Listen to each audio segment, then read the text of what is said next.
Non veg ரொம்ப பிடிக்குங்களா? அப்போ இது உங்களுக்கான ரெசிபி தான். இந்த கருவாடை வச்சு சூப்பரான பொடி செய்ய போகிறோம். 6 மாதம் கெட்டு போகாது. தாராளமாக வச்சு சாப்பிடலாம்.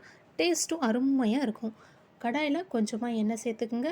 1/2 கப் அளவு கடலைப்பருப்பு, 1/2 கப் அளவு உளுந்தப்பருப்பு, ரெண்டையும் நல்லா பொன்னிறமாக சிம்மில் வச்சு வறுத்து எடுத்துக்கலாம். எந்த பொருளும் கருகிடக்கூடாது. 1 ஸ்பூன் அளவு சீரகம், 1/2 ஸ்பூன் அளவு மிளகு, 20 வரமிளகாய், காரத்துக்கேற்ப நீங்கள் மிளகாய் சேர்த்துக்குங்க. எல்லாத்தையும் நல்லா வறுத்து தனியாக ஒரு பாத்திரத்தில் எடுத்து வச்சுக்கலாம்.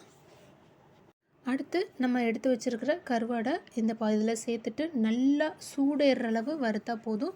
கருவாடு சீக்கிரம் கருகிரும். ஸ்பீடாக வைக்காமல் சிம்மில் வச்சு எல்லாத்தையும் வறுத்து எடுத்துக்குங்க.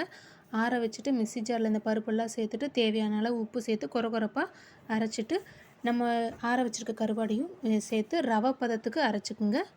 செம்ம டேஸ்ட்டாக இருக்கும். கண்டிப்பாக ட்ரை பண்ணி பாருங்கள்.